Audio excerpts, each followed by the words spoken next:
يا أيها الذين هادوا إن زعمتم أنكم أولياء لله من دون الناس فتمنوا الموت إن كنتم صادقين ولا يتمنونه أبدا بما قدمت أيديهم والله عليم بالظالمين.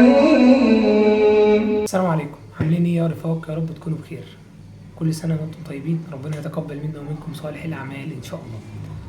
في الفيديو ده هقول لك على حاجه انا عملتها في ثانويه عامه، سمعتها من مستر يعني وعملتها تمام، وحاليا بحاول ان انا ان شاء الله باذن الله يعني ربنا يرزقني الهدايه ويرزقكم يا رب وافضل مستمر عليها.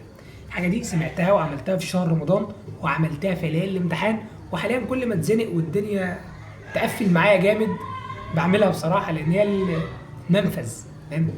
طبعا بقى بما ان الفيديو ده فيه نصيحه غاليه يعني، فعايز تحط لايك ماشي، مش عايز انت حر. المهم خلينا في النصيحه بتاعتنا. حاجه عملتها وزي ما قلت لك فرقت معايا جدا. الحاجه دي انه انا زي ما كنت زي كده بالظبط كنت بسمع فيديوهات طبعا تحفيزيه ونصايح من المدرسين والكلام من ده عشان اشحن طاقتي. فمن ضمن الفيديوهات اللي شفتها كان لمستر حسام خليل، كان بيحكي القصه حصلت في سنه 2020 لطلبه عنده. القصه دي باختصار عشان بس ما اضيعش وقتك، ان في فصل الشتاء تمام كانت في واحده وزميلتها ساكنين في نفس العماره وهما الاثنين في ثالثه ثانوي. فواحده منهم يعني كان مش عايز اقول يعني هي غنيه شويه او مثلا ربنا رزقها يعني المال، يعني وفره من المال. ففي مره وهي معديه على الشقه بتاع زميلتها شافت ان الشوز اللي هي لابساه او الجزمه يعني اعزكم الله مش كويسه. فهي جابت واحده عندها كتاس شاريها جديده وعطتها لزميلتها كهديه. ركز في الكلام، عطاها لها كهديه، ولكن في نيتها ان ربنا يرزقها الكليه اللي هي عايزاها وان ربنا يكبر بخاطرها بالحاجه اللي هي عملتها. وسبحان الله تيجي زميلتها تدعي لها وهي بتصلي ان ربنا يرزقها اللي هي بتتمناه ويكبر بخاطرها زي ما البت دي جبرت بخاطرها. ففي اخر الحكايه المستر يعني هما الاثنين طبعا حاليا في كليه طب تقريبا القصر العيني على ما اعتقد او تقريبا جامعه اسكندريه، والله ما عارف ايه بالظبط. المهم هي جامعه كده المهم يعني هما في كليه طب تمام. فالمستر هنا نبهنا الايه من كتاب الله. الايه دي في غايه الجمال. قول الله تعالى بسم الله الرحمن الرحيم: لن تنالوا البر حتى تنفقوا مما تحبون.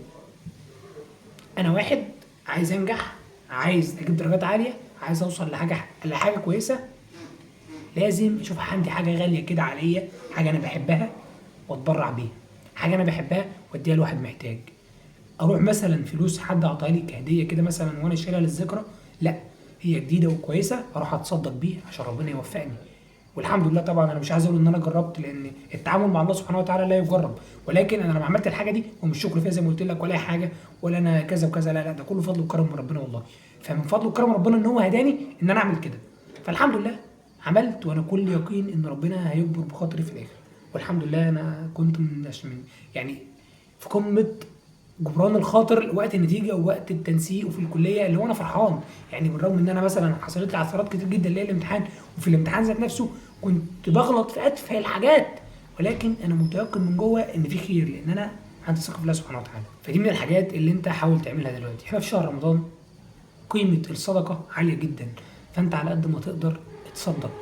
طلع كده، شوف حد بيجمعوا شنط، جمعوا كراتين 5 جنيه 10 جنيه، مش لازم يعني المبلغ اللي هو الواو او يعني، لا انت اي مبلغ معاك، بس المبلغ ده وانت بتدفعه يكون عندك نيه ان ربنا هيوفقك، ويكون عندك مع النيه صدق وان انت عندك حسن ظن بالله. هو ما ينفعش تقول لي ده محمد قال لنا اعملوا كذا وانا هروح اجرب. يا حبيبي التعامل مع الله مش بالطريقه دي. لما تيجي تتعامل مع ربنا سبحانه وتعالى ما تقولش انا هجرب، ما تقولش مثلا انا مش قادر اذاكر، انا تعبان، انا زهقان، انا هروح اصلي يمكن ربنا يهديني. لا طبعا ما تحسبش كده. انت ممكن واحد يبقى رايح يصلي مش عشان يذاكر وربنا يرزقه الهدايه ويقعد يذاكر، ليه؟ لان هو رايح يصلي مش علشان يجرب ربنا سبحانه وتعالى، لا ده هو رايح يصلي علشان عنده ثقه في الله سبحانه وتعالى ان ربنا هيهديه انه يقعد يذاكر. تمام؟ يا ريت الشهر ده ما يضيعش منك في موضوع الصدقات والاعمال الصالحه، وكلها بنيه ان ربنا يرزقك الجنه ويرزقك التوفيق في الحاجه اللي انت عايزها ويكبر بخاطرك. تمام؟ ومن اجمل الادعيه طبعا اللي تدعيها ان انت لما تيجي تدعي ما تقولش يا رب انا عايز ادخل كليه الطب، يا رب عايز اروح كليه الهندسه، يا رب يا رب، اللي هو انت بتدعي بحاجه معينه. لا، انت ادعي وقول يا رب ارزقني الخير، او ارزقني الكليه اللي مكتوب لي فيها الخير. اللي زي ما قلت لك عبد الله غلط في حاجات تافهه جدا، هتذاكر مش هتاخد غير نصيبك، فانت ادعي ان ربنا النصيب اللي يجيلك ده يكون هو الخير بتاعك. تمام؟ ده زي ما قلت لك كان فيديو اتمنى ان هو يكون حاجه حلوه بالنسبه لك. تمام؟ واتمنى ان انت تكون استفدت حاجه. مره كمان كل سنه وانتم طيبين، وما تنساش بقى اللايك الجميل، عشان مش معنى ان قلت لك ما تحطش لايك ما تحطش لايك، لا، لايك وشير لزميلك يمكن يستفيد، ونلتقي باذن الله في فيديو جديد.